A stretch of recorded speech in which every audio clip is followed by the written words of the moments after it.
Glossopharyngeal breathing. The name is telling us glossopharyngeal, something related to the mouth, throat. Okay.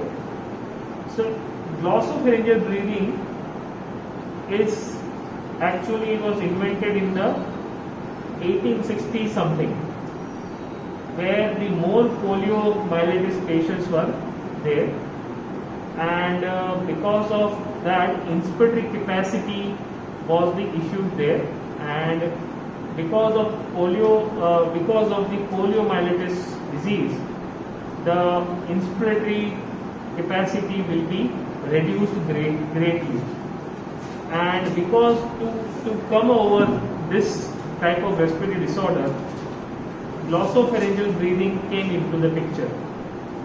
In the glossopharyngeal breathing, as this type of patients who are having a respiratory muscle weakness, glossopharyngeal breathing will allow a little amount of volumes taken for more than one time.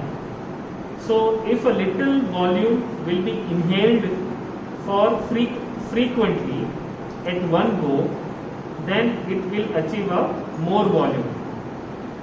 So in a part it will create a deep breathing. So here with this idea, glossopharyngeal breathing will came into the picture. Now with the glossopharyngeal breathing, patient can be any comfortable position, because here I am not naming it out which position he should be sitting or lying, because generally those patients who are having higher cervical spinal cord injuries, patients who are ventilator dependent, patients who are geriatric and having a severe respiratory disorder, those patients will not be able to get up like this. Okay, there might not be a situation in which patient can be making an upright. They might not be independent. So better assume it that in a lying position with head up, suppose semi-fallow position, okay, can be given. So any comfortable position, this glossopharyngeal breathing exercises can be given, just to see that the no restrictive clothings are there as like other exercises. In the glossopharyngeal breathing, we should tell the patient to inhale small gulps of air. गल्प लेने का है, small gulp of air. Okay, जैसे आप चाय की चुस्की ले रहे हो. So small gulps of air lesser than the tidal volume without exhalation in between. So how many gulps of air should be taken? Approximately 6 to 10 gulps of air should be taken at one go.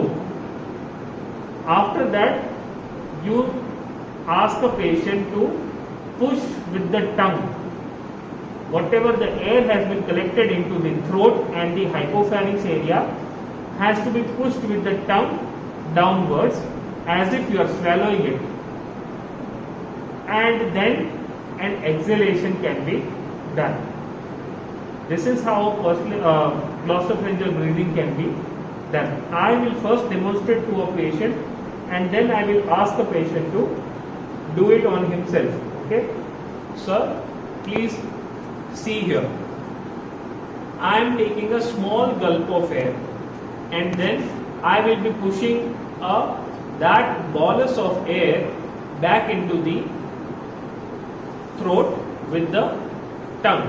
Okay, with the back pressure I'll have to swallow it out, and then I can exhale. Okay, please watch.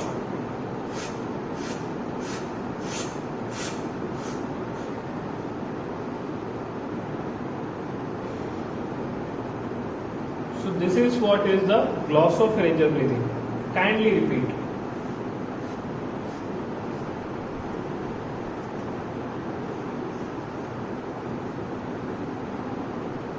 Now, glossopharyngeal breathing will not be able to, actually you will not be able to see here much, as you will not be able to see what is happening in the throat area, what is happening in the lungs. but with the small gulps of air, we could see that chest was expanding. Okay, so such patients who are having a diaphragm weakness, primary muscle weakness, they will not be able to take even a tidal volume breathing. So this type of small gulps of air will increase the volume. So ultimately it is increasing the inspiratory reserve volume, and this ultimately will achieve a deep breathing at one go, and after that exhale it out fully, slowly. So this is how a glossopharyngeal breathing will be helpful in improving the ventilation, in improving the gas exchange. Okay, so this type of glossopharyngeal breathing can be done. Again, there is no any particular position to perform glossopharyngeal breathing. In a comfortable position, glossopharyngeal breathing can be done. Yeah.